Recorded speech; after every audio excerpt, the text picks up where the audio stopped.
बघायला गेलं तर या केंद्र सरकारच्या पीक विमा योजनेचं हे अपयश आहे म्हणावं लागेल।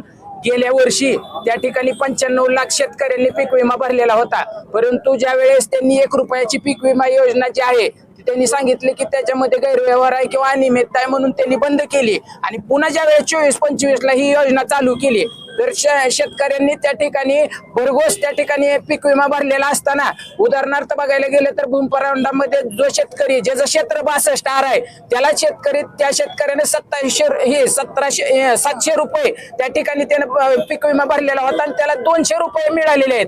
ही तफावत जी आहे ही डोळ्यात धूळफेक करणारी आहे। आणि मला वाटतं की ज्या गोपाळ्यानं त्या ठिकाणी एका शेतकऱ्यासाठी त्या ठिकाणी डीपी साठी त्याला गोपाळ्याला उभा केलं आणि सांगितलं की माझ्या डीपी साठी डीपीचा प्रश्न आहे, तसा शेतकऱ्यांच्या चरितार्थाचा प्रश्न आहे। शेतकऱ्याचं एकतर दरडोई उत्पन्न त्या ठिकाणी खालावलेलं आहे आणि त्याच्यामुळे गोपाळ्या राजीनामा देणार का हा खरा पहिल्यांदा प्रश्न आहे। आणि मला असं वाटतंय राणा पाटील असो किंवा ओमराजे असो ह्यांनी धूळफेक थांबवावी, ह्यानं त्याच्यावर आरोप करायचे, त्यानं ह्याच्यावर आरोप करायचं। जनता त्या ठिकाणी दणदण झालेली आहे।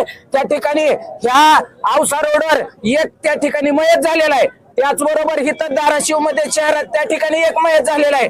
अजून धुळीतून 4-6 वर्ष होईल आता तुमच्या सत्ता आहे तर तुम्ही फक्त हे ना निधी आणला त्यानं निधी आणला हे ना अडवला, तुम्ही आता हे बंद केलं पाहिजे। पत्रकार महोदयांना देखील विनंती आहे की ह्यांना तुम्ही विचारू नका, हे ना असं म्हणलं त्यानं तसं म्हणलं, दोघं सत्ताधारी आहेत। त्याच्यामुळं माझी तुमच्या माध्यमातून सर्वसामान्यांना विनंती आहे की राणा पाटलाचं काही घेण देण नाही आपल्याला किंवा ओमराजेचं काही घेण देण नाही, दोघं घर त्या ठिकाणी घरी बसवले पाहिजे। बरीच कर्तबगार मंडळी या जिल्ह्यात आहे, तिसरा पर्याय त्या ठिकाणी दिला पाहिजे, तरच शेतकऱ्याला विद्यार्थ्याला सगळ्याला न्याय मिळणार आहे। आता ही जी 14 महसुली मंडळी वगळलेली आहेत त्याच्यामध्ये तुम्ही ट्रिगरचा उद्देश त्यांनी सांगितलं की मी ते ट्रिगर साठी बोललो।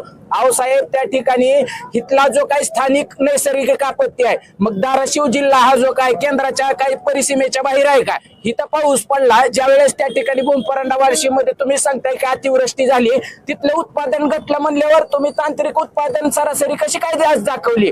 त्याचबरोबर तुम्ही दुसरं कारण सांगताय की या ठिकाणी ट्रिगर वगळला, पश्चात काढणी पश्चात जी विमा आहे त्या ठिकाणी नुकसान भरपाई, त्याचं काय? बऱ्याच जणांचं पावसामध्ये त्या ठिकाणी काढलेलं सोयाबीन भिजून गेलं।